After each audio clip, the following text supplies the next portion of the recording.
Hello बच्चा gang, क्या हाल चाल। एक नंबर। और आपके सामने हाजिर है आपके गब्बर सर। तो गब्बर सर आए हैं, यानी कि आपके प्यारे ऋषभ त्यागी सर आए हैं सिद्धांत 2.0 जो बैच हमारा चल रहा है उसमें कंसोलिडेशन ऑफ अकाउंट्स का चैप्टर लेकर। जी हां, सही सुना आपने। ये वही चैप्टर है जो कॉर्पोरेट में सबसे ज्यादा बच्चों को परेशान करता है। ये वही चैप्टर है जिस नालायक ने हमारे बच्चों को बहुत परेशान कर रखा है, और आज हम इसको बहुत बेहतरीन तरीके से समझने वाले हैं। और लेक्चर के बाद आप एक एक क्वेश्चन को यूं कर दोगे। तो कमेंट सेक्शन में आप ये जरूर बताना कि क्या ये चैप्टर आपके लिए भी ट्रिकी था, और जब लेक्चर एंड हो जाए तब ये भी बताना कि सर मजा आ गया, समझ में आ गया सर। चलिए शुरू करते हैं बिना किसी देरी के। चलिए, तो सर क्या होता है इसमें, हम क्या क्या पढ़ने वाले हैं ध्यान से देख लेते हैं, क्या क्या चीजें कवर करेंगे। बेसिकली पहले आप समझेंगे कि यार ये होल्डिंग कंपनी और सब्सिडी कंपनी होती क्या है। देन उसके बाद आप कैलकुलेशन देखेंगे, जैसे कि आपको कॉस्ट ऑफ कंट्रोल कैसे निकालते हैं, गुडविल रिजर्व कैसे निकालते हैं, माइनॉरिटी इंटरेस्ट कैसे निकालते हैं, कंसोलिडेटेड बैलेंस शीट को हम कैसे देखते हैं। ये सारी चीजों पे आज हम ध्यान देने वाले हैं। और आपके लिए अच्छी बात मैं एक ये बता दूं कि आपके लिए मैं नोट्स भी लेके आया हूं। जैसा कि मैंने कहा था कि इस तरीके से नोट्स हमने प्रिपेयर करे हैं जिससे आपका भला हो और अच्छे से समझ में आए। तो अगर इस चैप्टर की शुरुआत करी जाए तो सबसे पहले आपको मालूम होना चाहिए कि सर होल्डिंग कंपनी कौन होती है और सब्सिडी कंपनी कौन होती है। होल्डिंग कंपनी और सब्सिडी कंपनी, आप पे जब भी क्वेश्चन आएगा तो वो नाम दे रखा होगा एच और एस करके, एस से होल्डिंग और एस से सब्सिडी। एक जैसे साउंड करते हैं ना, वो कौन सी मूवी थी, मैं सा को फा बोलता हूं तो होल्डिंग कंपनी का मतलब क्या है, मान लीजिए ये ए कंपनी है और ये बी कंपनी है। अभी ये दोनों अलग अलग हैं, यानी कि ना ए बी को जानता ना बी ए को जानता, ठीक है। अब इस कंपनी के यानी ए ने बी की कंपनी के 50% या उससे ज्यादा क्या ले लिए, शेयर्स ले लिए। 50% से ज्यादा इक्विटी शेयर्स ले लिए। तो अब अगर देखा जाए तो ये जो ए है ये इसकी होल्डिंग कंपनी है और बी कौन बन गई, सब्सिडी कंपनी बन गई। या फिर ए के पास पावर है कि जो इस कंपनी के डायरेक्टर हैं वो उनको कंट्रोल कर सकती है, वो जैसा डिसीजन लेना चाहे वैसा डिसीजन ला सकती है, वो अपने हिसाब से डायरेक्टर को बदल सकती है, हटा सकती है, नया डायरेक्टर ला सकती है। तो भी ये हमारी क्या है, होल्डिंग कंपनी। यानी कि जब ऐसा रिलेशन आ जाता है तो वो कंपनी क्या कहलाती है, होल्डिंग कंपनी। एक तरीके से कहलाती है कि ये हमारा क्या है, मुन्ना है, मुन्ना। और ये कौन है, पापा जी है। यानी कि पापा जी यानी कि ये पेरेंट कंपनी है, पेरेंट भी कह सकते हो, पापा जी हैं, नमस्कार करेंगे। और ये कौन है, सब्सिडी कंपनी। तो जब एक होल्डिंग कंपनी सब्सिडी कंपनी में कंट्रोल करती है यानी कि एक्वायरेशन करती है, तो उस समय किन किन चीजों पर ध्यान दिया जाता है, क्या क्या कैलकुलेशन होती है, उन पर आपको ध्यान देना होता है।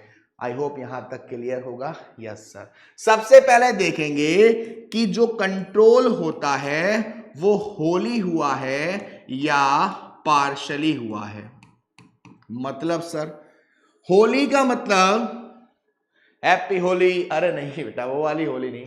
होली का मतलब कि सारे के सारे शेयर्स, सबसे पहली बात ध्यान रखिएगा, एक चीज मैं समझा दूं, जब भी कभी एक होल्डिंग कंपनी यहां एक कंपनी को एक्वायर कर रही है तो वो उसकी नेट एसेट्स एक्वायर करती है। क्या करती है, net assets. Sir net assets का मतलब, नेट एसेट्स का मतलब आप कह सकते हो इक्विटी, यानी कि आप कह सकते हो शेयर होल्डर फंड्स।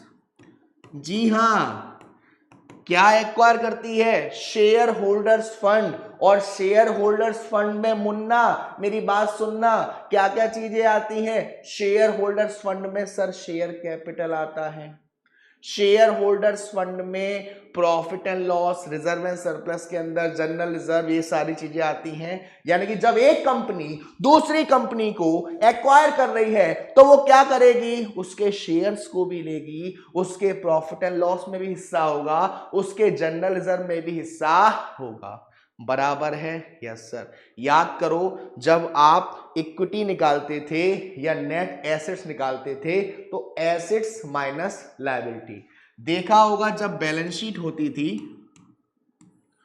तो यहां पर इक्विटी होती थी, यहां पर लायबिलिटी होती थी और ये आपका एसेट्स होता था। ये दोनों अगर माइनस हो जाएगा तो आपके पास क्या बता? इक्विटी, और उसी को हम बोलते हैं नेट एसेट्स।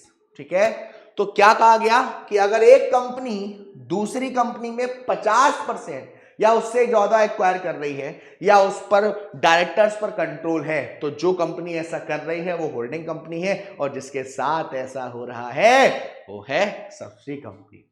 फिर मैंने आपको बताया होली और पार्शली।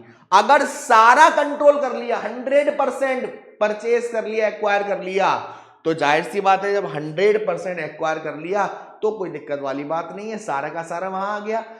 लेकिन पार्शली करा, पार्शली का मतलब 60% करा सर या 70% करा सर, तो जितना कर लिया वो तो हमारी क्या है? मेजॉरिटी है, और जितना नहीं करा वो हमारा क्या है? माइनॉरिटी है। मतलब सर 100% में से 60% एक्वायर कर लिया तो 60% मेजॉरिटी है, 40% माइनॉरिटी है। 70% एक्वायर कर लिया तो 70% मेजॉरिटी है, 30% माइनॉरिटी है। लेकिन सर जब आप बैलेंस शीट बनाओगे, जब आप कंसोलिडेशन का जो टोटल बैलेंस शीट बनाओगे दोनों की कंबाइन करके, तो भले ही आपने 70% एक्वायर किया हो, 80% एक्वायर किया हो, पूरा का पूरा 100% एक्वायर किया हो, लेकिन बैलेंस शीट टोटल 100% के हिसाब से ही बनेगी। मतलब सर अगर मैंने 70% एक्वायर किया है तो बचा हुआ 30% भी मैं बैलेंस शीट में दिखाऊंगा। हाँ सर, कहां पर दिखाऊंगा बचा हुआ 30%? माइनॉरिटी इंटरेस्ट में। सर माइनॉरिटी इंटरेस्ट कहां जाएगी? बैलेंस शीट में। अरे सर बैलेंस शीट में कहां जाएगी? लायबिलिटी में। ठीक है बेटू, चलिए तो वन बाय वन जो जो आप कैलकुलेशन करते हैं उन चीजों पर हम ध्यान देते हैं। देखिए बेटा, सबसे पहले आपने इन्वेस्टमेंट को देखना है। मतलब आपको क्वेश्चन में दे रखा होगा इन्वेस्टमेंट, और वो भी होल्डिंग कंपनी में। क्या दे रखा होगा? इन्वेस्टमेंट, वो भी होल्डिंग कंपनी में। अच्छा सर इन्वेस्टमेंट कहां दे रखा होगा? एसेट साइड में दे रखा होगा। अच्छा ये इन्वेस्टमेंट करा कहां गया है? सब्सिडी कंपनी में।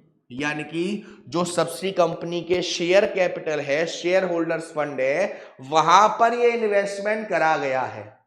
अब मेरी बात को ध्यान से सुनिएगा, मैंने जब यहां पर इन्वेस्टमेंट कर दिया तो ये मेरा हो गया, ये चीज मेरी हो गई। क्या मैं अपने आप को कोई फायदा दूंगा? क्या मैं अपने आप को ही परचेस करूंगा या अपने आप को ही कोई सेल करूंगा? नहीं सर। कहने का मतलब यह है कि जब आप इसका ट्रीटमेंट करोगे तो जो इन्वेस्टमेंट का अमाउंट है वो गायब हो जाएगा, और जो शेयर कैपिटल है किसकी? सब्सिडी कंपनी की, वो गायब हो जाएगी। सर समझ में नहीं आया? कोई बात नहीं, एक क्वेश्चन से समझाता हूं कि मैं क्या कहना चाह रहा हूं। देखो यहां पर ये आपके सामने क्वेश्चन है, आपसे कह रहा है होली ओन सब्सिडी कंपनी, यानी कि होल्डिंग कंपनी ने सब्सिडी कंपनी को पूरा का पूरा एक्वायर किया है, यानी कुछ भी माइनॉरिटी नहीं है। इक्विटी एंड लायबिलिटीज आपको दे रखी है 5 लाख की और 2 लाख की, यानी कि सब्सिडी कंपनी के जो आपको इक्विटी दे रखी है, इक्विटी कितने की दे रखी है बेटा? 2 लाख की। यानी शेयर कितने के दे रखे हैं? 2 लाख के। एक शेयर कितने का है? 10 का है। तो 2 लाख को अगर मैं 10 से डिवाइड करूंगा तो कितना आएगा बेटा? 20,000 आएगा, यानी कि 20,000 शेयर्स हैं। और यहां देखो इन्वेस्टमेंट दिख रहा है, यस सर। कितना इन्वेस्टमेंट हुआ है? 20,000 शेयर। इसके शेयर कितने थे? 20,000। इन्वेस्टमेंट कितना किया है? 20,000। यानी कि जब आप इसकी कंसोलिडेटेड बैलेंस शीट बना रहे होंगे तो ना ही इस अमाउंट को शो करोगे और ना ही इस अमाउंट को शो करोगे, क्योंकि ये इंटर कंपनी एलिमिनेशन है। मतलब सर मान लो मैं हूं और आप हो, ठीक है, मैंने आपको एक्वायर कर लिया, यस सर एक्वायर कर लिया। एक्वायर करने से पहले आपको मुझे पैसा देना था, यानी कि आप मेरे लिए मेरे डेटर थे और मैं आपके लिए आपका क्रेडिटर था, यस सर। अब जब हम दोनों भाई भाई हो गया, भाईचारा ऑन टॉप हो गया, तो क्या अब आप मेरा हिस्सा बन गए हो, तो क्या मैं अपने आप से ही पैसा मांगूंगा? क्या मैं अपने आप को ही पैसा दूंगा? नहीं सर। तो इन दोनों चीज को हमें क्या करना पड़ता है?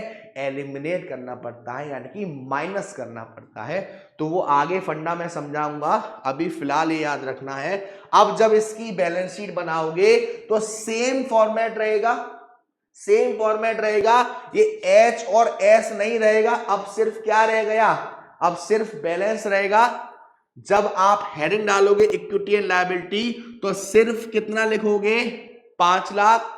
उसके बाद सेंट्री लायबिलिटी में लिखोगे सेंट्री लायबिलिटी एच लिमिटेड की यहां पर 1 लाख, एस लिमिटेड की यहां पर 25,000 और बाहर पूरा टोटल 1,25,000, ठीक है। उसके बाद एसेट्स में same sentry assets H limited 4 lakh और एस लिमिटेड 2,25,000। इन्वेस्टमेंट आएगा ही नहीं, आपका आंसर आ जाएगा। इसको हमें शेड्यूल 3 के हिसाब से बनाना है। ये तो बात हो गई होली की, ठीक है। अब देखिए मेरी बात को ध्यान से सुनिएगा। यस सर बताइए। मैंने आपसे क्या कहा? जब भी मैं एक्वायर करूंगा, क्या करूंगा? एक्वायर करूंगा किसी भी बिजनेस को, तो मेरे पास क्या आएगा? सर शेयर्स आएंगे, यस सर। उसके बाद रिजर्व एंड सरप्लस में आने वाली चीज भी किसकी हो गई? मेरी हो गई। और मैं कहूंगा यस वो मेरी है। तो इसमें क्या आता है? प्रॉफिट आता है, जनरल रिजर्व आ सकता है, कोई भी फायदा है और मैंने उसके लिए पैसा दिया है, तो अब वो क्या है? मेरा है। जाहिर सी बात है, यस सर। तो अब मुझे यहां पर निकालना है कॉस्ट ऑफ कंट्रोल। सर इसका मतलब क्या है? इसका मतलब जब आपने उस कंपनी को एक्वायर किया, किया क्या किया, क्या किया रे सनम। तो गाना बहुत अच्छा गाता हूं मैं, घमंड नहीं करा वो अलग बात है, क्योंकि स्मार्ट मैं बचपन से हूं, घमंड नहीं करा वो अलग बात है। तो कॉस्ट ऑफ कंट्रोल का मतलब है बेटू कि हमने जब उसके बिजनेस को एक्वायर किया है तो हमें फायदा हुआ है या नुकसान हुआ है। सर ये कैसे मालूम पड़ेगा? जब आपने पैसा ज्यादा दिया है और आपके पास वैल्यूएशन में चीजें कम आ रही हैं, तो आपको गुडविल के नाम से वो शो करोगे, जो आपके लिए एक घाटा है। और जब आपने पैसा कम दिया है और चीजें ज्यादा आ रही हैं, तो आपके लिए वो फायदा है, उसे कैपिटल रिजर्व की तरह शो करोगे। अच्छा सर गुडविल आया तो बैलेंस शीट में मैं उसे कहां डालूंगा? एसेट साइड में। कैपिटल रिजर्व आया तो बैलेंस शीट में उसे कहां डालूंगा? लायबिलिटी साइड में। तो सबसे पहला स्टेप कॉस्ट ऑफ कंट्रोल। अब कॉस्ट ऑफ कंट्रोल में हम क्या करेंगे? कॉस्ट ऑफ कंट्रोल में सबसे पहला कॉस्ट ऑफ इन्वेस्टमेंट। सर इसका मतलब क्या होता है? कॉस्ट ऑफ इन्वेस्टमेंट का मतलब कि होल्डिंग कंपनी ने टोटल कितना पैसा दिया है सब्सिडी कंपनी को एक्वायर करने के लिए, तो वो यहां आ जाएगा कॉस्ट ऑफ इन्वेस्टमेंट। जो भी आपने इन्वेस्टमेंट किया है, कितना किया है। उसके बाद जो भी आपके पास आया, आपके पास उस कंपनी के शेयर्स आ गए, उसकी फेस वैल्यू क्या है, उस कंपनी का रिजर्व एंड सरप्लस यानी कि प्रॉफिट, जनरल रिजर्व और भी कोई फायदे, उन सबको हमें इसमें से माइनस करना है। अगर आंसर हमारा यहां पर प्लस आ रहा है तो वो कहलाती है हमारी गुडविल, और अगर आंसर माइनस में आ रहा है तो वो कहलाता है कैपिटल रिजर्व। तो सबसे पहला स्टेप क्या है, कॉस्ट ऑफ कंट्रोल को पता करना। क्या पूरा पूरा लिया गया है या कुछ परसेंटेज लिया गया है? कुछ परसेंटेज लिया गया है तो बचा कुचा क्या है, माइनॉरिटी है। पूरा लिया गया है तो आपको उसमें कोई झंझट में पड़ना ही नहीं है। तो इसे अब एक क्वेश्चन से जरा समझते हैं। देखिए बेटा, सबसे पहले हम यहां गए, investment in the shares of S limited 4000 shares. कितने शेयर्स? 4000 शेयर्स। अच्छा, ये होल्डिंग कंपनी है और ये सब्सिडी कंपनी है। शेयर कैपिटल कितना है सब्सिडी कंपनी का? 2 लाख। एक शेयर कितने का है? 50 रुपए का। तो जरा 2 लाख को अगर मैं 50 से डिवाइड करता हूं तो ये करीब करीब 4000 4000 आ जाएगा, यानी कि होली है, होली है। अब जरा फॉर्मूले को ध्यान से देखिएगा। फॉर्मूला क्या था सर? फॉर्मूला था cost of control is equal to, अच्छा ये और ध्यान रखना कि निकालने का फॉर्मूला क्या रहेगा? निकालने का फॉर्मूला रहेगा जितने शेयर्स आपने इन्वेस्ट किए हैं, जो लिए हैं वो शेयर ऊपर, जितने टोटल शेयर थे वो नीचे इंटू 100। तो यहां 4000 अपॉन 4000 इंटू 100 हो गया, तो टोटल परसेंट कितना आ गया? 100%। ठीक है ना? तो कॉस्ट ऑफ कंट्रोल का फॉर्मूला क्या है सर? कॉस्ट ऑफ कंट्रोल का फॉर्मूला है cost of investment, cost of investment. अब कॉस्ट ऑफ इन्वेस्टमेंट कितना है? तो कितना हमने खर्चा किया है? हमने किया है टोटल 3 लाख रुपए। कितना दिया है? 3 लाख रुपए दिया है। Okay sir. अब इस 3 लाख में से जो जो चीज हमारे पास आ रही है उसको माइनस कर दो। सर हमारे पास शेयर्स आ रहे हैं उस कंपनी के, अच्छा कितने आ रहे हैं? उनकी टोटल वैल्यू क्या है? सर उनकी टोटल वैल्यू है 2 लाख। ठीक है, अब क्या देखना है? प्रॉफिट देखना है, जनरल रिजर्व देखने हैं, फायदा वगैरह देखना है, कुछ दे रखा है। यहां देखो आपको रिजर्व दे रखा है 10,000 का सब्सिडी कंपनी का, और यहां प्रॉफिट एंड लॉस दे रखा है कितने का? 30,000 का। 10,000 का ये और 30,000 का ये। तो 10,000 का रिजर्व हमारे पास आएगा, तो इसे भी क्या करेंगे? माइनस करेंगे। 10,000 और आपके पास 30,000 का प्रॉफिट एंड लॉस, तो इसको भी क्या करेंगे? माइनस करेंगे। 30,000 यानी कि 3 लाख में से 2 लाख माइनस करे, फिर 40,000 माइनस करे, तो ये आपका 60,000 आ गया। और आंसर कहां आ रहा है सर? आंसर प्लस में आ रहा है। आंसर प्लस में आ रहा है तो ये क्या है? हमारा गुडविल है। और ये जब आप बैलेंस शीट बनाओगे वहां पर कहां जाएगा? एसेट साइड में जाएगा। मतलब सर जब आप कंसोलिडेटेड बैलेंस शीट बनाओगे तो वहां ये हेडिंग डालोगे, शेयर कैपिटल लिखोगे और अमाउंट कितना डालोगे? 5 लाख। ये अमाउंट नहीं डालोगे सर, क्योंकि आपने बताया था ये इंटर कंपनी एलिमिनेशन हो गया। रिजर्व में आप सिर्फ इसके रिजर्व लोगे, मतलब ये कैरेक्टर्स हैं, कैरेक्टर्स एच लिमिटेड 1 लाख, उसी के नीचे एस लिमिटेड 20,000 और दोनों का टोटल बाहर 1,20,000। रिजर्व में आप इधर कुछ रिजर्व है ही नहीं तो कुछ नहीं आएगा। प्रॉफिट एंड लॉस में कितना आएगा? सिर्फ 50,000 रुपए। ठीक है, क्योंकि ये पूरा का पूरा क्या है? होली वाला दे रखा है, प्री और पोस्ट का अभी यहां पर कोई मैटर नहीं आया है, वो हम आगे समझेंगे कि प्री क्या होता है और पोस्ट क्या होता है। फिलहाल आपने अभी क्या सीखा, cost of control. Cost of control का formula cost of investment minus face value of share. बाकी जो भी प्रॉफिट दे रखा है वो माइनस कर देंगे, कोई भी रिजर्व दे रखा है वो माइनस कर देंगे, रिवैल्यूएशन प्रॉफिट होता वो भी हम क्या कर देते, माइनस कर देते। ठीक है बच्चा, चलिए अब देखते हैं। यहां पर देखिए अगेन बहुत अच्छे से देखेंगे, यहां पर आपको इन्वेस्टमेंट कितना दे रखा है, 4,000 का दे रखा है सर, और यहां पर 4 लाख है, 4 लाख और शेयर्स कितने के हैं, 100 ईच। तो 4 लाख को 100 से डिवाइड करोगे तो 4,000 शेयर आ गया, यानी कि 100% एक्वायरेशन है, कुछ भी माइनॉरिटी नहीं है। तो यहां पर सिंपल आप क्या करेंगे, यहां पर आप देखेंगे 4,000 अपॉन 4,000 इंटू 100 तो 100% हो गया। अब इस क्वेश्चन में आप क्या करेंगे, इस क्वेश्चन में आप निकालो कॉस्ट ऑफ कंट्रोल,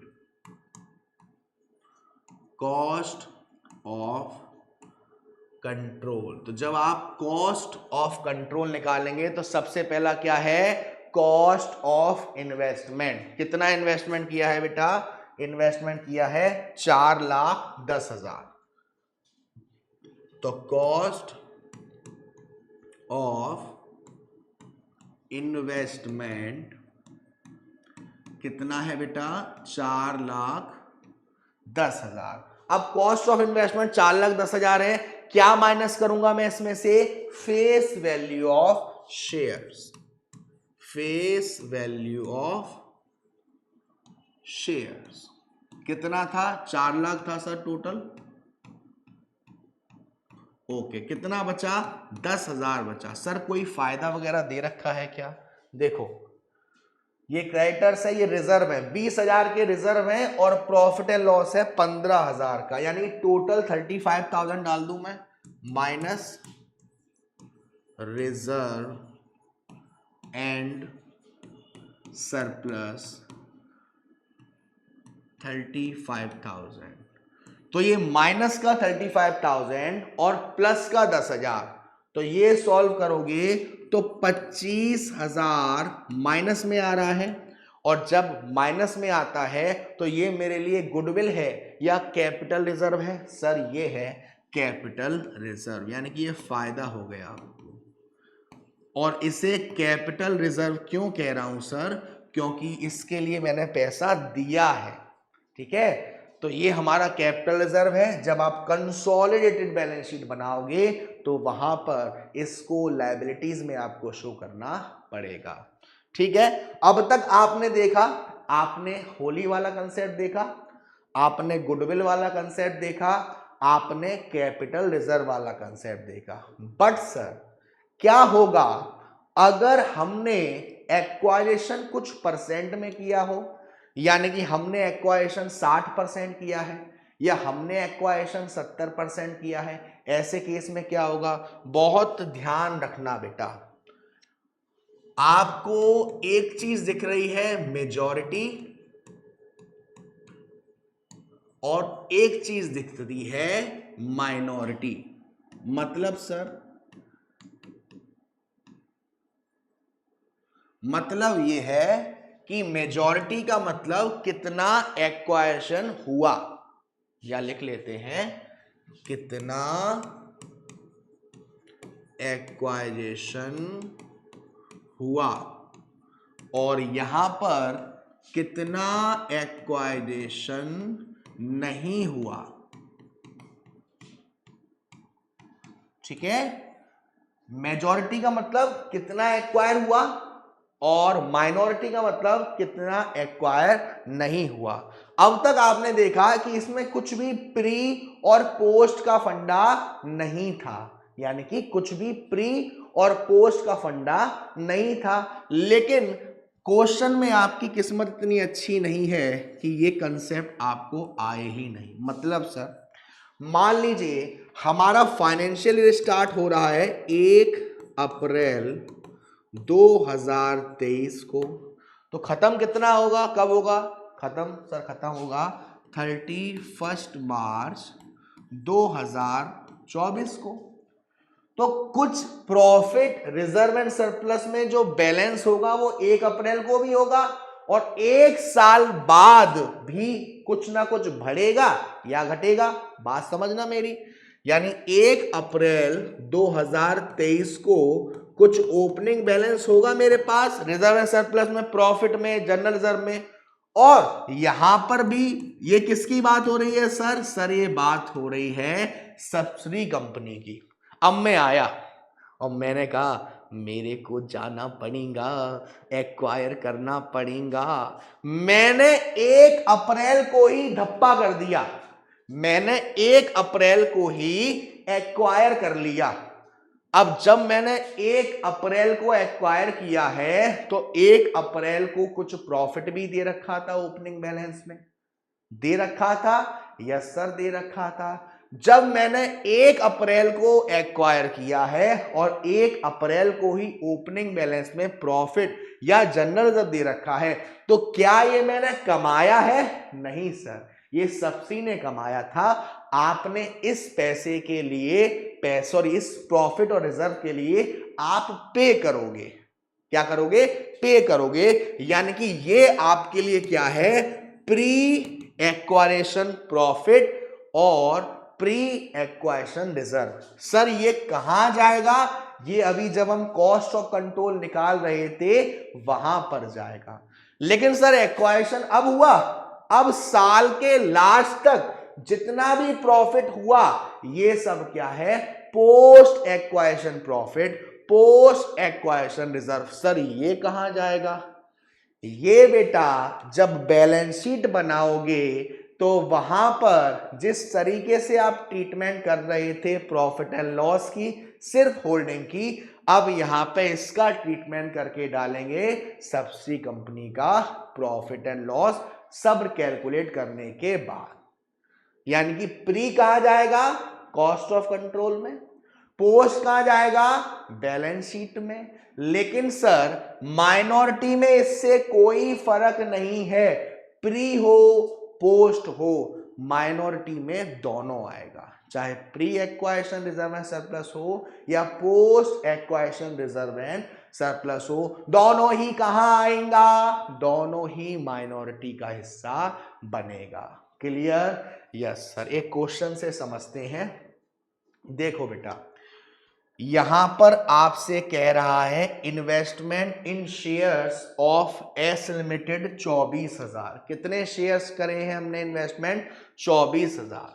यहां अगर आप देखोगे सब्सिडी कंपनी के जो शेयर्स हैं उनकी वैल्यू क्या है? 3 लाख रुपए है और एक शेयर की कीमत कितनी है? 10 रुपए। तो अगर मैं 3 लाख को 10 से डिवाइड करूंगा तो कितने शेयर्स आएंगे? 30,000 शेयर्स आएंगे। 30,000 शेयर में से कितने शेयर्स खरीदे हैं? 24,000। क्या होली एक्वायरेशन हुआ है? नहीं सर।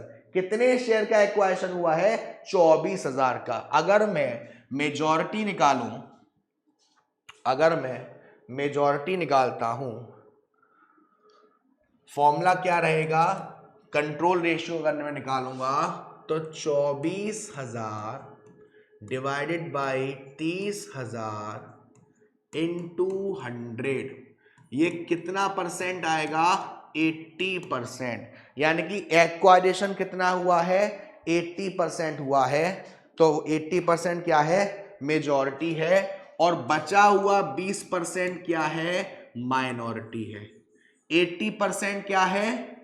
80% क्या है? मेजॉरिटी है और 20% क्या है? माइनॉरिटी है। अब इस केस में क्या करेंगे?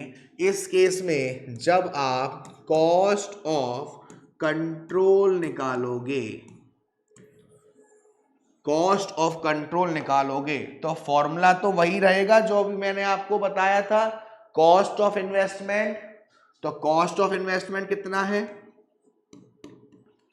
कॉस्ट ऑफ इन्वेस्टमेंट कितना है? Cost of investment, cost of investment है सर 24,000 ही है, 24,000 ही है।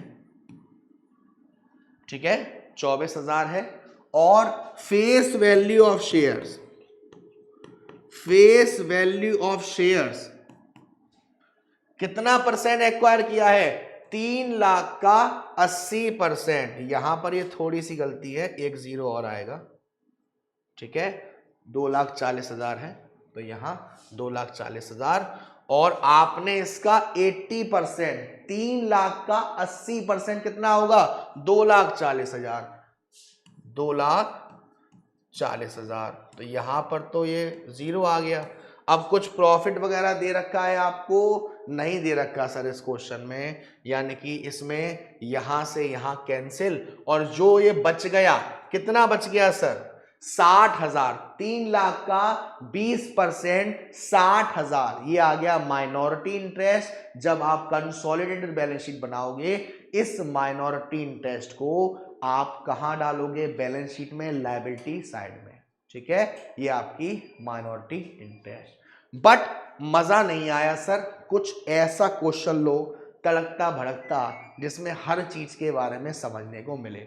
तो ये एक अच्छा क्वेश्चन है। देखो सबसे पहले हम कहां जाते हैं? सबसे पहले हम जाते हैं इन्वेस्टमेंट में। इन्वेस्टमेंट में देखो बेटा 6,000 शेयर्स दे रखे हैं। कितने? 6,000 शेयर्स। ओके, अब यहां देखो आपको सब्सिडी कंपनी के जो शेयर्स हैं वो दे रखे हैं 1 लाख, और एक शेयर की वैल्यू कितनी है? 10। तो 1 लाख डिवाइडेड बाई अगर मैं 10 करता हूं तो कितने शेयर्स हैं सब्सिडी कंपनी के? 10,000 शेयर हैं। लिए कितने हैं? 6,000 शेयर लिए हैं। 6,000 का नाम सुनते ही बच्चे खुश हो जाते हैं। तो 6,000 शेयर जब आपने लिए हैं, यानी कि अगर मैं कंट्रोल रेशियो निकालूंगा तो फॉर्मूला क्या लगाऊंगा? 6,000 डिवाइडेड बाई 10,000 इंटू 100। इसे सॉल्व करोगे तो कितना आएगा? 60%। यानी कि एक्वायरेशन कितना हुआ है? एक्वायरेशन हुआ है सर 60%। माइनॉरिटी कितना आएगा? माइनॉरिटी आ जाएगा 40%। कितना आ जाएगा? 40% माइनॉरिटी आ जाएगा। तो इसको आप जब क्वेश्चन करेंगे तो इस तरीके से करेंगे बेटा। क्या करेंगे? इस तरीके से करेंगे, यानी कि आप एक टेबल से ले लेंगे और यहां पर टेबल में आप क्या करेंगे? यहां पर टेबल में आप इस तरीके से लिख लेंगे 60% और माइनॉरिटी में लिख लेंगे 40% और टोटल 100%। इससे क्या होगा सर? इससे आपका अमाउंट कैलकुलेट हो जाएगा कि कितना आपके पास आया है और कितना आपको कहां पर डालना है। बराबर है? यस सर, बराबर है। बात करी जाए शेयर्स की। 1 लाख शेयर है, 1 लाख का 60% आएगा, 1 लाख का 60% आएगा इक्विटी शेयर्स। 1 लाख का 60% यानी कि 60,000 हमारे पास आया है। 40,000 किसका पार्ट है? माइनॉरिटी का। टोटल हो गया 1 लाख। ठीक है, अब इस क्वेश्चन में एक अच्छी बात दे रखी है। क्या दे रखी है? H Limited acquire its share in S Limited on 1st January 2022 when reserve of S Limited 4,000 and its profit and loss account was 5,000। यानी कि होल्डिंग कंपनी ने जब सब्सिडी कंपनी को एक्वायर किया है, कब किया है? 1 जनवरी को ही किया है, यानी कि साल की शुरुआत में ही किया है शायद, क्योंकि ये बैलेंस शीट 31 दिसंबर को बना रहे हैं, तो यानी कि इस साल की शुरुआत में ही आपने इनको एक्वायर कर लिया। अगर बीच में करते तो हम मंथ वाला कंसेप्ट भी यूज करते हैं। तो 1 जनवरी को सब्सिडी कंपनी को जब एक्वायर किया है तो उनके पास जो रिजर्व दे रखे थे वो 4,000 के दे रखे थे और प्रॉफिट एंड लॉस दे रखा था 5,000 का। यानी कि ये प्री एक्वायरेशन है। प्री का मतलब सर जिसके लिए आपने पेड करा है, आपने इसके लिए पेड करा है, ये कमाया नहीं है। जब आपने एक्वायर किया होगा तब आपने इसके लिए भी क्या किया होगा? पेड किया होगा। तो सबसे पहले reserve, pre reserve, pre acquisition reserve कितने के दे रखे हैं बेटा? Pre acquisition reserve, pre acquisition reserve दे रखे हैं हमें 4000 के। क्या हमने एक्वायरेशन पूरा किया है? नहीं सर। कितना परसेंट किया है? 60% किया है। तो 4000 का 60% यानी कि 2400 कहां आएगा? होल्डिंग में। बाकी का 40% कहां आएगा? माइनॉरिटी में। और टोटल कितना हो गया? 4000। क्योंकि ये क्या है? प्री है। बात करी जाए प्रॉफिट की तो प्रॉफिट था 5000, तो प्री एक्वायरेशन प्रॉफिट कितना था? 5000 था। 5000 का 60% यानी कि 3000 रुपए जाएगा यहां पर, और 5000 का 40% यानी कि 2000 जाएगा यहां पर, और 5000 टोटल आ गया यहां पर। अब मेरी बात को ध्यान से सुनिएगा। अब जरा मैं इसको अगर टोटल करूं तो ये मेरा बन रहा है 60,000 प्लस 2400 प्लस 3000, ये आ रहा है 65,400। अभी सिर्फ मुझे इससे ही मतलब है। प्री है, प्री कहां जाता है? कॉस्ट ऑफ कंट्रोल की कैलकुलेशन में। मैं यहीं पर साइड में कॉस्ट ऑफ कंट्रोल की कैलकुलेशन करता हूं। कॉस्ट ऑफ कंट्रोल, ठीक है। चलिए, कॉस्ट ऑफ कंट्रोल। अब कॉस्ट ऑफ कंट्रोल में सबसे पहला cost of investment. Cost of investment कितना है? 80,000। कॉस्ट ऑफ इन्वेस्टमेंट कितना है? 80,000 है, ठीक है। जो चीज हम माइनस करते थे वो हमने यहां पर कैलकुलेट कर ली है, यानी कि माइनस प्री एक्वायरेशन करके डायरेक्ट शेयर्स भी ले लिए, रिजर्व भी ले लिया, प्रॉफिट भी ले लिया। कितना आया था? 65,400। इसको माइनस करेंगे तो 80,000 माइनस 65,400, तो ये आ गया 14,600। ये प्लस में आ रहा है बेटा, आंसर प्लस में आ रहा है। तो ये किसका पार्ट बन गया? गुडविल का बन गया सर।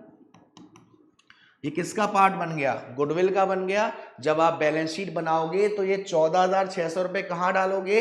एसेट साइड में डालोगे, बराबर है। Yes sir. सर प्री का तो हो गया, पोस्ट का क्या होगा? मैंने बताया था post acquisition profit and reserve कहां जाएंगे?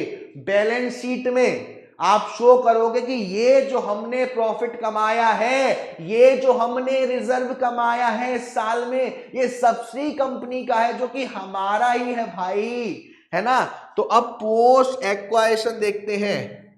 पोस्ट एक्वायरेशन रिजर्व और पोस्ट एक्वायरेशन प्रॉफिट। देखिए, मैंने आपको बताया था माइनॉरिटी में प्री पोस्ट से फर्क नहीं पड़ता, दोनों ही आ जाएंगे। अब जरा पोस्ट एक्वायरेशन रिजर्व देख लेते हैं। आपसे कह रहा है 4,000 रिजर्व थे शुरू में, और कहां गया टाइम? हाँ जी, 20,000 है लास्ट में।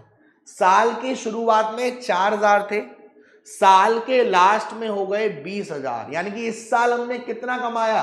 कितना पैसा डाला होगा रिजर्व में? 16,000 रुपए डाला। कितना डाला? 16,000। तो ये 16,000 क्या है? पोस्ट है। Post acquisition reserve 16,000।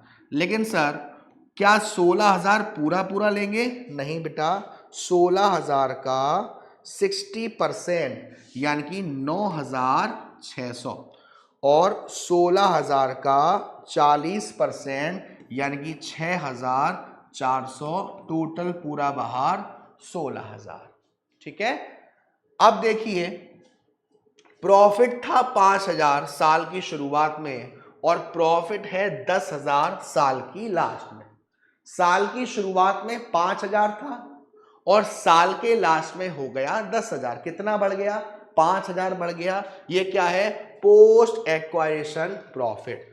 तो 5,000 का 60% 3,000 यहां और 40% 2,000 यहां और टोटल 5,000 यहां पर। अब देखिए बेटा 9,600 प्लस 3,000 यानी कि 12,600। उसके बाद अब इसका तो पूरा टोटल कर दो, 40,000 प्लस 1,600 प्लस 2,000 प्लस 6,400 प्लस 2,000 यानी कि 52,000 का क्या है आपका माइनॉरिटी इंटरेस्ट। अब वन बाय वन आप समझेंगे। देखिए अब हम इस बैलेंस शीट को बना रहे हैं कंसोलिडेटेड करके। सबसे पहले आप फॉर्मेट बनाओगे। फॉर्मेट कैसा बनाओगे मैं आपको बता देता हूं। फॉर्मेट बनाओगे आप इस तरीके से, डिंग डिंग डिंग डिंग डिंग डिंग डिंग डिंग डिंग। सबसे ऊपर main heading equity and liabilities की, इक्विटी एंड लायबिलिटीज की। उसके अंदर शेयर कैपिटल, शेयर कैपिटल, और शेयर कैपिटल में किसकी कैपिटल आएगी, सिर्फ होल्डिंग कंपनी। कितनी, 2 लाख रुपए। तो यहां पर आपने डाल दिया 2 लाख रुपए। उसके बाद रिजर्व अब अलग अलग आएगा, रिजर्व ऑफ होल्डिंग कंपनी और रिजर्व ऑफ सब्सिडी कंपनी। तो रिजर्व ऑफ, हाँ जी यहां पर इस तरीके से शो करोगे, reserve H limited. H limited के रिजर्व कितने थे, एच लिमिटेड के रिजर्व थे आपके 50,000। तो यहां आपने अंदर लिख लिया 50,000। अच्छा एस लिमिटेड के रिजर्व कितने थे, पोस्ट वाले, कितने, पोस्ट वाले कितने थे बेटा, कहां गया, 9,600। तो ये 9,600 और दोनों को जोड़ के बाहर 59,600। ऐसे ही जब आप प्रॉफिट डालोगे, चाहो तो एक कंबाइन करके भी डाल सकते हो आप लोग, है ना। प्रॉफिट डालोगे तो एस लिमिटेड का अलग 20,000 और एस लिमिटेड का 3,000, दोनों जोड़कर 53,000। सर और क्या आएगा इसमें, और क्रेडिटर्स, एस लिमिटेड की अलग 30,000, एस लिमिटेड की अलग 20,000, दोनों को जोड़कर 50,000। उसके बाद माइनॉरिटी इंटरेस्ट 52,000 आपका लायबिलिटीज का काम हो गया। जब आप एसेट्स बनाओगे तो सेंड्री एसेट दोनों की, एच की 2,20,000, एस की 1.5 लाख, दोनों को जोड़कर बाहर। इन्वेस्टमेंट आएगा नहीं, क्या आएगा, गुडविल आएगी। गुडविल कितनी आई थी, गुडविल आई थी आपकी 14,600। इस तरीके से आप बैलेंस शीट बनाते हैं। तो आपने तीनों चीज देखी, आपने कॉस्ट ऑफ कंट्रोल देखा, आपने प्री एक्वाजिशन प्रॉफिट और post acquisition profit and reserve देखा। इस तरीके से आपके क्वेश्चन करने हैं। कुछ क्वेश्चंस की मैं प्रैक्टिस कराता हूं, फिर आपको मैं सीधा ले चलता हूं। अच्छा हाँ, ये एक और अच्छा क्वेश्चन है आपके प्रैक्टिस के लिए। देखिए सबसे पहले हम कहाँ गए, सबसे पहले हम गए इन्वेस्टमेंट में, और हमने इन्वेस्टमेंट में देखा कितने का इन्वेस्टमेंट है, 3600 का। हमने कितने शेयर लिए हैं, 3600 शेयर लिए हैं। अच्छा क्यू लिमिटेड के टोटल शेयर कितने हैं, 4 लाख को 100 से डिवाइड करूंगा तो कितना आएगा, 4,000 आएगा। यानी कि सर सारा का सारा नहीं लिया है, सारा का सारा नहीं लिया है ना, हाँ सर सारा का सारा नहीं लिया है, हमने सारा का सारा नहीं लिया है, कुछ लिया है। तो देखिए हम सबसे पहले निकालेंगे परसेंटेज, कितने लिए हैं, 3600 शेयर्स लिए हैं। उनके शेयर थे कितने, 4,000 शेयर्स थे, इनटू 100। इसे सॉल्व करोगे तो कितना आएगा, 90% आएगा। कितना आएगा बेटा, 90% आएगा। यस सर 90% आएगा। अब जैसा मैंने आपको बताया था वैसा ही आप एक टेबल बना लो, जैसा मैंने आपको बताया था वैसे ही आप एक टेबल बना लो, और उस टेबल से करना आपके लिए ज्यादा बेटर रहेगा। डिंग डिंग डिंग डिंग डिंग, ये आपकी मेजॉरिटी, या फिर आप कह सकते हो कितना परसेंट, 90%। ये आपकी माइनॉरिटी 10%। यहां आपका टोटल।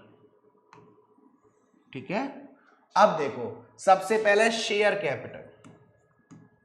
शेयर बेटा कितने लिए हमने? 90% लिए हैं सर। 90% यानी कि 4 लाख का 90% करोगे तो कितना आएगा? 3,60,000 आएगा। तो यहां पर हमने 3,60,000 यहां शो कर दिए और 40,000 यहां शो कर दिए और टोटल कर दिया 4 लाख। ठीक है, उसके बाद क्या सर इसमें कुछ प्री पोस्ट है? देखते हैं। 1 अप्रैल 2022 को प्रॉफिट एंड लॉस अकाउंट जो था क्यू लिमिटेड को, वो था क्रेडिट बैलेंस यानी कि फायदा है। कितना था? 32,000 का। और equipment of Q limited was revalued by P limited 20% above it's book value 4 lakh. यानी कि आपको रीवैल्यूएशन पर भी फायदा हुआ है। एसेट्स 4 लाख की थी, इसका 20% फायदा यानी कि 80,000 एक ये फायदा हुआ है। इसकी कोई एडजस्टमेंट करी नहीं है। Prepare the consolidated. ठीक है, क्या हमें कोई रिजर्व दे रखा है? नहीं सर। देखो बेटा, एक्वाइशन कब किया है? इसमें डेट नहीं है लेकिन यहां दे रखा है। देखो ये रहा, यहां कंफ्यूज मत होना, ये 1 अप्रैल 2022 ही लेंगे इसे। ठीक है, तो यहां पर जिस डेट को एक्वायर किया यानी साल की शुरुआत में एक्वायर किया तो मंथ वाला कंसेप्ट अभी यहां पर भी नहीं लगेगा। सबसे पहले हमें क्या दिख रहा है? प्रॉफिट दिख रहा है। और ये प्री प्रॉफिट है या पोस्ट प्रॉफिट है? सर जिस दिन आपने खरीदा है उस दिन का ही बैलेंस दे रखा है, यानी आपने इसके लिए पैसा दिया होगा और ये आपके लिए कौन सा पैसा है? प्री वाला है। कौन सा है? प्री वाला है। तो यहां पर pre acquisition profit, pre acquisition profit. तो प्री एक्वाइजेशन प्रॉफिट हुआ है तो कितना आएगा यहां पर? सर वो था 32,000। कितना था? 32,000। तो 32,000 का 90% यानी कि 28,800 आएगा यहां, और 32,000 का 10% यानी कि 3200 आएगा यहां, और टोटल आ जाएगा यहां पर 32,000। उसके बाद आपको रिवैल्यूएशन का भी प्रॉफिट दे रखा है प्री, और उसी डेट का आएगा ये, क्योंकि ये तो हमने खुद करा है। Pre revaluation profit. ठीक है, कितना? 80,000। 4 लाख का 20% 80,000। तो 80,000 का 90% यानी कि 72,000। 72,000 और यहां पर कितना आएगा? 8,000। कितना आएगा? 8,000। दोनों को जोड़कर मैं डालूंगा तो कितना आ गया? 80,000। तो अब अगर हम देखें 3,60,000 प्लस 28,800 प्लस 72,000 यानी कि इधर का टोटल आ रहा है 4,60,800। अभी सिर्फ इससे ही मतलब है क्योंकि माइनॉरिटी में तो पोस्ट भी आएगा। अभी सिर्फ इससे मतलब है 4,60,800। 4,60,800। अब आप लोग क्या करेंगे? अब आप लोग सिंपल कॉस्ट ऑफ कंट्रोल कैसे निकालेंगे? Cost of control, cost of control. तो जब आप कॉस्ट ऑफ कंट्रोल निकालेंगे तो आप क्या करेंगे? सबसे पहले कॉस्ट ऑफ इन्वेस्टमेंट। अब आपको दिख रहा है कि यहां पर जो कॉस्ट ऑफ इन्वेस्टमेंट आपको दे रखा है वो कितना दे रखा है बेटा? 5,60,000। कितना दे रखा है? 5,60,000। ये देखिए यहां पर। तो सबसे पहले हमने देखा 5,60,000। अब यहां पर आपने पूरा टोटल कर लिया। कितने का? 4,60,800। तो 4,60,800 को आपने माइनस कर दिया तो 5,60,000 माइनस 4,60,800 तो यह आएगा आपका 99,200। और आंसर क्योंकि प्लस में आ रहा है, और आंसर प्लस में आ रहा है तो हम इसको क्या लिखेंगे बेटा? आंसर सर प्लस में आता है तो हम इसको लिखेंगे गुडविल। किसका पार्ट बनेगा ये बेटा? ये गुडविल का पार्ट बनेगा 99,200। जब आप बैलेंस शीट बनाओगे तो ये हमारा जाएगा एसेट्स में। अब आगे बढ़ते हैं, पोस्ट पर पहुंचते हैं। पोस्ट पर पहुंचते हैं तो पोस्ट एक्वायरेशन में, पोस्ट एक्वायरेशन में ध्यान से देखिएगा, यहां ये 32,000 था, यहां ये 32,000 था। Yes sir. अब लास्ट में कितना हो गया? 80,000।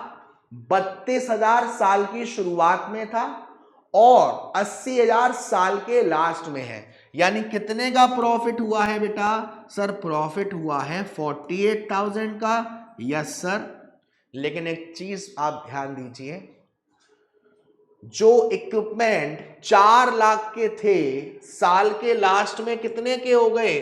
3,80,000 के। जो इक्विपमेंट 4 लाख के थे, साल के लास्ट में कितने हो गए?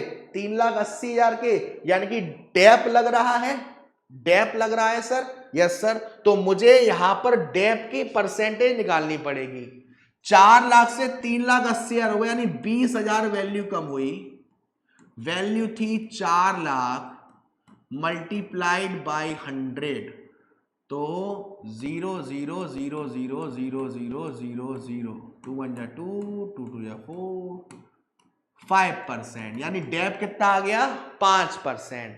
तो हमारा जो रीवैल्यूएशन प्रॉफिट हुआ था वो कितना हुआ था बेटा? 80,000 का। तो 80,000 पर भी डेप लगेगा, कितने से? 5% से, यानी कितना आ गया? 4,000। ये 4,000 का डेप कहां से जाएगा? प्रॉफिट में से जाएगा। 4,000 का यहां प्रॉफिट कम हो गया, यानी कि अब कितना बचा? Post acquisition profit 44,000। कितना बचा? 44,000। अब अगेन इस 44,000 को 90%, यानी कि 39,600 यहां आ जाएगा और 4,400 यहां आ जाएगा। दोनों को जोड़कर 44,000 यहां आ जाएगा। तो देखो इसका ट्रीटमेंट आपने यहां निकाला था, माइनॉरिटी में पूरा टोटल करने के बाद आप डाल दोगे बैलेंस शीट में, ठीक है। और कुछ बचा आपका, और आपका कॉस्ट ऑफ कंट्रोल हो गया, प्री हो गया, और ये जो पोस्ट आया है ये पोस्ट कहां जाएगा? बैलेंस शीट में। जैसे मैंने आपको बताया था कि हम जब रिजर्व में सस्पेंड डालेंगे तो होल्डिंग कंपनी का अलग, सब्सिडी का अलग, कंबाइन करके दोनों का बाहर लिख देंगे। ठीक है बेटू। तो कुछ क्वेश्चंस हैं। सबसे पहले देखो, ये मैंने नोट्स बनाए थे आपके लिए ताकि ये आपको और अच्छे से समझ में आए। तो देखो सबसे पहला स्टेप होता है कंसोलिडेशन में, एक्वायरेशन कब किया, यानी कि आपने कब एक्वायर किया है? जब बिजनेस की शुरुआत हो रही है, साल की शुरुआत हो तब कर लिया, तब तो कोई दिक्कत की बात नहीं है। अगर आपने बीच में करा तो उससे पहले का जो भी प्रॉफिट था वो क्या था? प्री था। उसके बाद का क्या हो जाएगा? पोस्ट था। फॉर एग्जाम्पल 1 जनवरी 2022 को उनका बिजनेस स्टार्ट होता है, यानी कि ओपनिंग ईयर है, और 31 दिसंबर 2022 क्लोजिंग है। ठीक है, ओके सर। और आपने बिजनेस को एक्वायर किया है 1 जुलाई को। तो अब 1 जुलाई से पहले का जितना भी प्रॉफिट रिजर्व वगैरह था वो क्या है?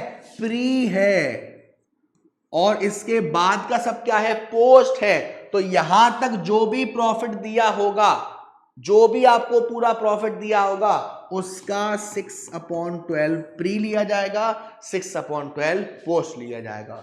9 महीने का होता तो 9/12 प्री लिया जाता, 3/12 पोस्ट लिया जाता। इस तरीके से करते हैं। तो देखो पूरा समझेंगे वन बाय वन। सबसे पहला स्टेप, एक्वायरेशन कब किया, ये आपको देखना है कि कब एक्वायरेशन हुआ है, उसी डेट में हुआ है या कुछ डेट चेंज करने के बाद हुआ है। दूसरा, शेयर होल्डिंग रेशियो, कितना परसेंट एक्वायर किया है वो मेजॉरिटी, कितना नहीं करा वो माइनॉरिटी। तो आपको दे रखा है शेयर होल्डिंग रेशियो कहां होगा? शेयर कैपिटल ऑफ सब्सिडी के शेयर, जो आपका शेयर कैपिटल दे रखा होगा वहां पर सब्सिडी कंपनी के जो शेयर्स हैं वो एसेट साइड में इन्वेस्टमेंट दिया होगा उससे करेंगे। आपको बैलेंस शीट दे रखी होगी, वहां पर इन्वेस्टमेंट दिया होगा, इन्वेस्टमेंट में दे रखा होगा कि हमने इतने शेयर्स में इन्वेस्टमेंट किया है, जितने शेयर्स में इन्वेस्टमेंट किया है वो ऊपर, जितने शेयर्स थे सब्सिडी कंपनी के वो नीचे, इनटू 100। तो इससे आपका रेशियो आ जाएगा। उसके बाद देखो रास की बात जब भी आएगी तो जरूरी नहीं है सारे राज भट्ट जी ही बताएंगे, कुछ राज हम भी बता देते हैं। जितने शेयर्स लिए हैं और जितने इन्वेस्टमेंट किया है वो न्यू कंसोलिडेशन में नहीं आएगा। ये मैंने आपको बताया था कि जितने शेयर्स लिए हैं और जितने इन्वेस्टमेंट किया है वो न्यू कंसोलिडेशन में नहीं आएगा। मतलब सर जितने लिए हैं वो तो नहीं आएगा, और जितने नहीं लिए वो कहां जाता है, माइनॉरिटी में जाता है। जो शेयर नहीं लिए वो जाएगा बैलेंस शीट में minority interest non current liability में। जो शेयर नहीं लिए वो कहां जाएगा, minority interest non current liability में। ओके बेटू, चलिए अब यहां पर देखो एग्जांपल आपको दे रखा है। सब्सिडी कंपनी के शेयर्स दे रखे थे 3 लाख टोटल, एक शेयर की वैल्यू 100 है, तो हमने 3 लाख को 100 से डिवाइड किया तो कितना आ गया, 3000 शेयर आ गया। इन्वेस्टमेंट में शेयर दे रखे हैं 2000, यानी कि सारे के सारे शेयर नहीं लिए। फॉर्मूला क्या होता है, number of share invested total share of subsidy into 100, तो 2000 अपॉन 3000 इनटू 100। तो यहां पर बस थोड़ी सी आपसे मेहरबानी चाहूंगा कि सारी कैलकुलेशन अब पॉइंट में ही चलेगी। यहां 66% एक्वाइशन हुआ है, यानी कि इतना एक्वाइशन हुआ है। बाकी का जो 33.34% है वो माइनॉरिटी मान लेंगे। अच्छा, राउंड ऑफ करने के लिए मैं बेटा इसको 60% मान लेता हूं और माइनॉरिटी को, चलो नहीं रहने दो, आप कंफ्यूज हो जाएंगे, यही चलने देते हैं। मेजॉरिटी 66.66% और माइनॉरिटी 33.34%, ये मालूम हो गया। अब जब हम की कंपनी के शेयर होल्डर्स फॉर्म खरीदते हैं तो शेयर होल्डर्स फंड सब आएगा। मतलब जब आप किसी सब्सिडी कंपनी के शेयर होल्डर्स फंड ही तो ले रहे हो, तो शेयर्स आएंगे, प्रॉफिट्स, रिजर्व एंड सरप्लस आएगा, वही यहां पे बात कही जा रही है, ये सारी चीज आएगी। नोट्स के बारे में जरूर बता देना यार कैसे लगे। प्री एक्वायरेशन और पोस्ट एक्वायरेशन, जब हमने बिजनेस खरीदे उस टाइम का कैपिटल बोलते हैं उसे।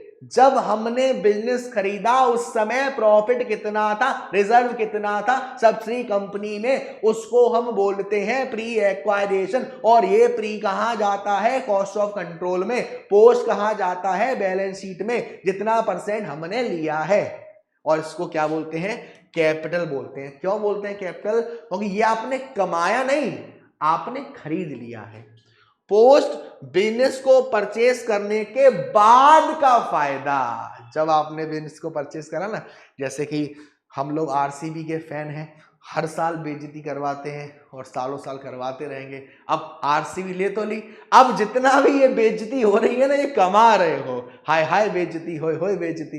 तो जब हमने बिजनेस को परचेस कर लिया उसके बाद के जो भी बेनिफिट्स हैं वो हमारे पोस्ट एक्वायरेशन का पार्ट बनते हैं और उसे हम बोलते हैं रेवेन्यू। चलिए तो यहां देखो, आपने ये ध्यान रखना 66.67% अभी निकाला था पिछला, और 33.34% माइनॉरिटी था। तो जब पोस्ट की बात आएगी तो पोस्ट में अगर आपको कुछ पैसा दे रखा है तो उसका 66.67% कहां जाएगा, कॉस्ट ऑफ कंट्रोल में, और बाकी का कहां जाएगा, माइनॉरिटी में। प्री है सेम, जब पोस्ट करोगे तो 66.67% पोस्ट एक्वायरेशन प्रॉफिट कहां जाएगा, कंसोलिडेटेड बैलेंस शीट में, याद रखिएगा। और बाकी का 33.34% कहां जाएगा, माइनॉरिटी में, क्योंकि माइनॉरिटी को प्री और पोस्ट से कौनो परेशानी ना है। चलिए आगे बढ़ते हैं, ज्ञान की बात। अगर बिजनेस को स्टार्ट में ही खरीदा तो नो टेंशन, बट मिडिल में खरीदा तो मंथ से कैलकुलेट करेंगे। ये मैंने आपको बताया था कि साल जब आपको दे रखा है, जिस साल का बैलेंस, उसी डेट को एक्वायर कर लिया तो आपको दिक्कत वाली बात नहीं।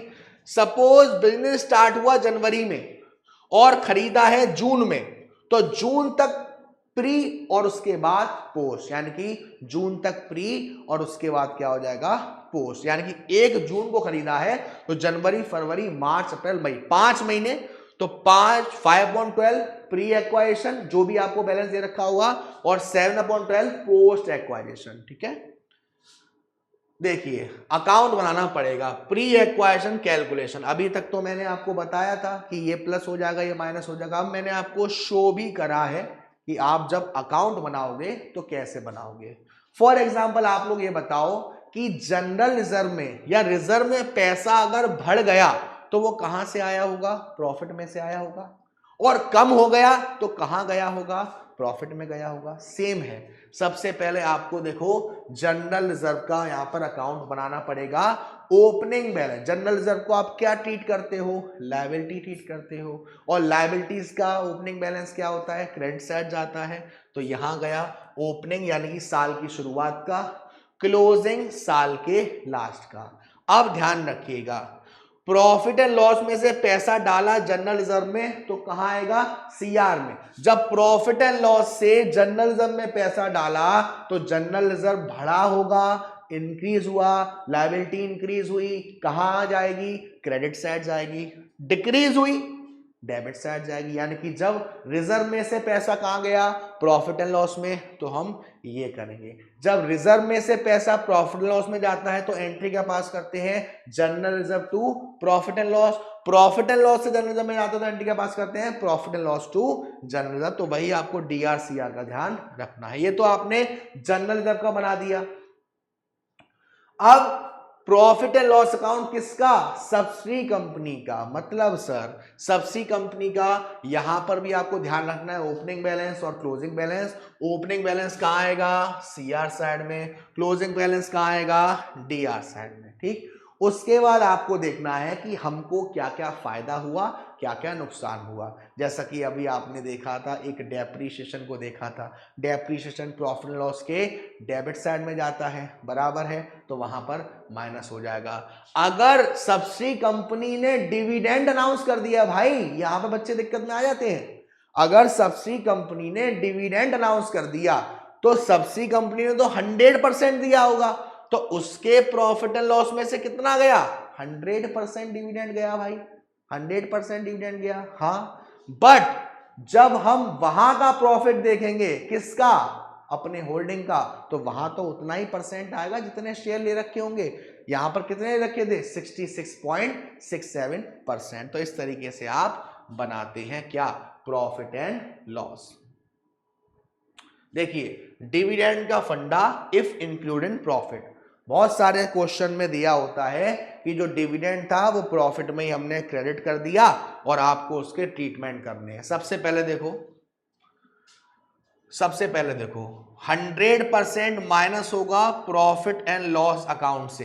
क्या कहा मैंने, 100% माइनस होगा प्रॉफिट एंड लॉस अकाउंट से। किसके प्रॉफिट एंड लॉस अकाउंट से, मैंने बताया था सब्सिडी कंपनी के प्रॉफिट एंड लॉस अकाउंट से। किससे, सब्सिडी कंपनी का जो प्रॉफिट एंड लॉस बना रहे हो उससे 100% डिविडेंड माइनस होगा। उसके बाद 66.67 माइनस होगा प्रॉफिट एंड लॉस अकाउंट में जो होल्डिंग कंपनी का। भाई फॉर एग्जांपल आपने मुझे 50,000 रुपए दिए और मैंने 20,000 रुपए एज अ डिविडेंड दे दिया आपको, तो एक्चुअल में आपके पास से पैसा कितना गया, 30,000। तो वही कह रहा है डिविडेंड 100% तो सब्सिडी कंपनी के प्रॉफिट एंड लॉस में से माइनस हो गया। होल्डिंग कंपनी में कितना परसेंट आएगा डिविडेंड, जितना उन्होंने एक्वायर किया होगा, तो वो कहां हो जाएगा, माइनस हो जाएगा। प्री निकालते वक्त 66.67% माइनस होगा, एक्वाइशन 33 माइनस होगा माइनॉरिटी। तो आपको मालूम ही है कि जब आप प्री निकाल रहे होंगे वहां डिविडेंड भी आएगा और एक तरीके का फायदा ही है आपके लिए, तो वो 66.67% माइनस कहां होगा, जितना एक्वायर किया बाकी का माइनॉरिटी में। कॉस्ट ऑफ कंट्रोल में से कितना होगा, 66.67% डिविडेंड का। ये बहुत इंपॉर्टेंट फंडा है, याद रखिएगा बेटा, ठीक है। डिविडेंड के फंडों में दिक्कत आती है। अब देखो कभी कभी आपको रिवैल्यूएशन ऑफ प्रॉफिट प्री में जाता है, भी आपने देखा था 20% का फायदा हुआ था, वो फायदा कहां गया था, अच्छा, फायदे से याद आया, उसमें 4000 का जो डेप था उसको हम बैलेंस शीट में जो रिवैल्यूएशन हुआ है 80,000 का उसके साथ शो करेंगे, याद रखिएगा। ठीक है, चलिए, तो यहां पर आपको मैंने बता दिया कि opening balance of general reserve, opening balance of profit loss, अगर बोनस शेयर है तो सब्सिडी के शेयर, जो भी ये आपको मैंने ट्रीटमेंट समझाई है। रिवैल्यूएशन ऑफ प्रॉफिट क्या होगा, जो रिवैल्यूएशन ऑफ प्रॉफिट हुआ वो प्री वाले से हम ट्रीट करते हैं, जितना एक्वायर हुआ उसके हिसाब से, जितना एक्वायर नहीं हुआ वो कहाँ जाता है, माइनॉरिटी में। ठीक है, चलिए ये देखिए, माइनॉरिटी इंटरेस्ट, शेयर कैपिटल जो नहीं एक्वायर किया, प्री एक्वायशन और पोस्ट एक्वायशन। माइनॉरिटी में फर्क नहीं पड़ता प्री हो या पोस्ट हो। कॉस्ट ऑफ कंट्रोल में क्या होगा, face value of share minus कर देंगे, प्री एक्वायशन प्रॉफिट माइनस कर देंगे, डिविडेंड माइनस कर देंगे, कितना 66.67%। मतलब सर 100% सिर्फ सब्सिडी कंपनी के प्रॉफिट एंड लॉस से जाएगा। ठीक है, कैपिटल रिजर्व कहां जाता है, बैलेंस शीट में। गुडविल कहां जाती है, एसेट्स में। कभी कभी क्वेश्चन में आपको गुडविल भी दे रखी होगी भाई, तो वो गुडविल कहां जाती है, गुडविल में ही ऐड हो जाती है। ठीक है, चलिए ये देखिए, होल्डिंग कंपनी का प्रॉफिट एंड लॉस अकाउंट। भैया होल्डिंग कंपनी अपना भी तो प्रॉफिट लॉस बनाएगी। देखो, डिविडेंड उसके पास कितना आया है, 66.67% आया है। ठीक है, तो वो एक तरीके से उसका प्रॉफिट नहीं है, वहां से आया है। ठीक है, स्टॉक रिजर्व क्या होता है सर, स्टॉक रिजर्व का मतलब क्या होता है, स्टॉक रिजर्व का मतलब होता है कि आपने जो गुड्स थे उनको बेचकर प्रॉफिट कमा लिया, तो उस प्रॉफिट को जो कमाया है और उस एसेट्स को, दोनों को आपको माइनस करना पड़ता है। तो वही देखो यहां पर क्या रखा है, जिसे हम बोलते हैं अनरियलाइज्ड प्रॉफिट। इन्वेंट्री जो कंसर्न एसेट में से माइनस होगा और प्रॉफिट एंड लॉस में से भी माइनस होगा होल्डिंग कंपनी के। मतलब आपने किसी इन्वेंट्रीज को बेचा, अब वो इन्वेंट्री तो थी ही आपकी, अपनी इन्वेंट्री को बेचकर प्रॉफिट कमा रहे हो, वो कैसा प्रॉफिट है भाई, वो प्रॉफिट क्या करना पड़ेगा आपको, एलिमिनेट करना पड़ेगा, माइनस करना पड़ेगा।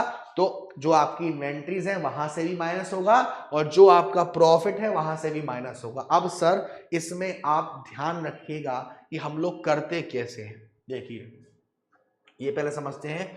क्वेश्चन में कहेगा इतने के गुड्स पर इतना प्रॉफिट हुआ, या परसेंट बोलेगा, उसे कहते हैं हमेशा सेल पर कैलकुलेट करना है। मतलब क्वेश्चन में आपसे बोलेगा कि इतने गुड्स पर बेचकर हमको इतना प्रॉफिट हुआ, और आपसे बोलेगा प्रॉफिट ऑन कॉस्ट, आपको प्रॉफिट हमेशा सेल्स पर लेना है।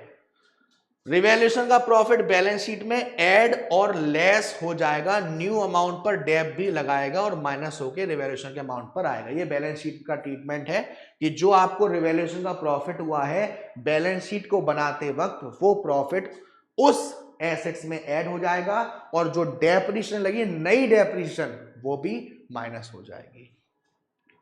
देखिए, मैं इस चीज की बात कर रहा था, जो प्रॉफिट परसेंट का झोल होता है, प्रॉफिट का झोल इन्वेंट्री सेल वाला प्रॉफिट। आपसे कह रहा है आपने 5 लाख का सामान बेचा 25% ऑन कॉस्ट, मतलब ये जो 5 लाख है ये किसी चीज का 25% ज्यादा है।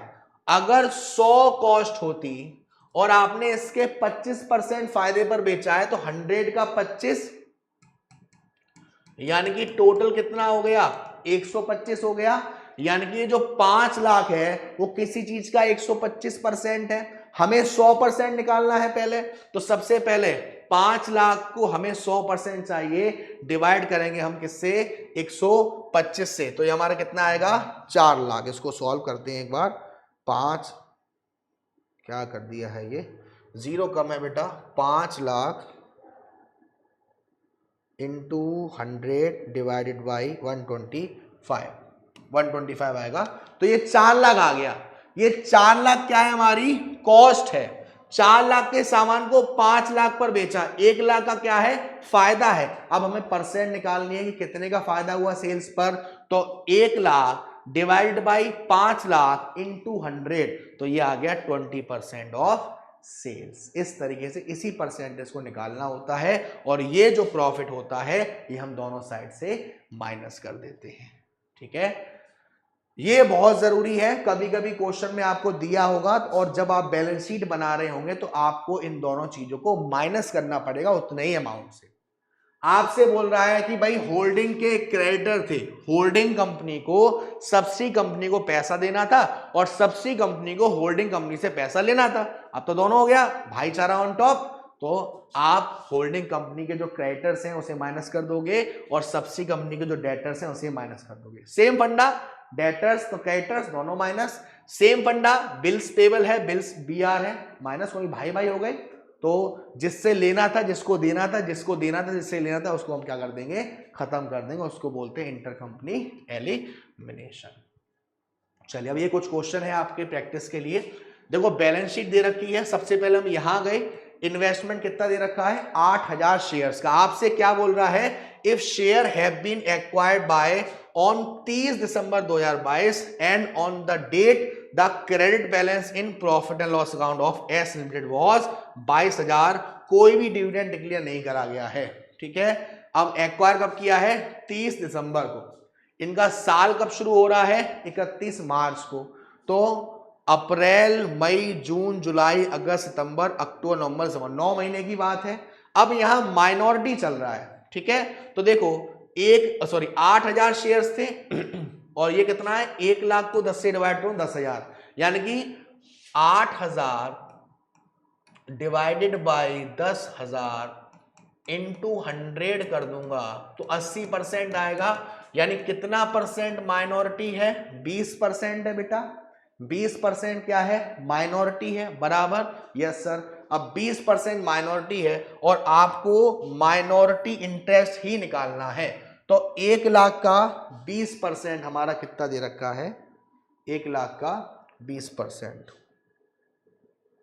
तो ये हो गया 20,000 हो गया। अब ये जो दे रखा है वो एक तरीके से प्री एक्वाइजेशन है और यहां जो दे रखा है वो पोस्ट एक्वाइजेशन है। बट भाई आपको माइनॉरिटी में प्री और पोस्ट से फर्क ही नहीं पड़ता, दोनों आते हैं। 22,000 उस डेट को था, 10,000 और बढ़ गया तो मैं पूरा ही अमाउंट ले लूं। 32,000 का 20% यानी 6,400, कोई माइनॉरिटी में प्री हो चाहे पोस्ट हो दोनों आते हैं। तो 20,000 इसके 6,400 इसके, दोनों को प्लस कर दूंगा तो 26,400 आ जाएगा, यानी इसका आंसर होगा ये। बेटा जितने भी क्वेश्चन चाहे मैंने शेयर्स वाले चैप्टर में करवाए हो, डिबेंचर वाले चैप्टर में करवाए हो, इससे करवाए, ये क्वेश्चन आए हुए क्वेश्चन है, कोई यहां वहां से उठाए नहीं है, आपके एग्जाम में आए हुए क्वेश्चन है बेटू। ठीक है, उसके बाद कह रहा है if the net cost of investment of the holding company in the equity and preference share of the subsidy company is more than the share of the holding company. भाई आपने पैसा ज्यादा दिया है और आपने जो एक्वायर किया है वो कम किया है, तो क्या होता है उस केस में, गुडविल कहते हैं, उसे मालूम होगा आपको, बताया था मैंने। अब आपसे कह रहा है S limited acquire 70% of the equity share. आपको लास्ट में वो क्या निकालना है, आपको निकालना है इनमें से क्या सही है, यानी कि आपको सिंपल निकालना है कॉस्ट ऑफ कंट्रोल। क्या निकालना है, cost of control.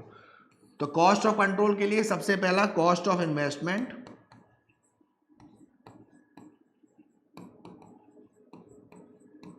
Cost of investment कितना दे रखा है, कॉस्ट ऑफ इन्वेस्टमेंट दे रखा है 40 लाख, 1 2 3 4 5 6।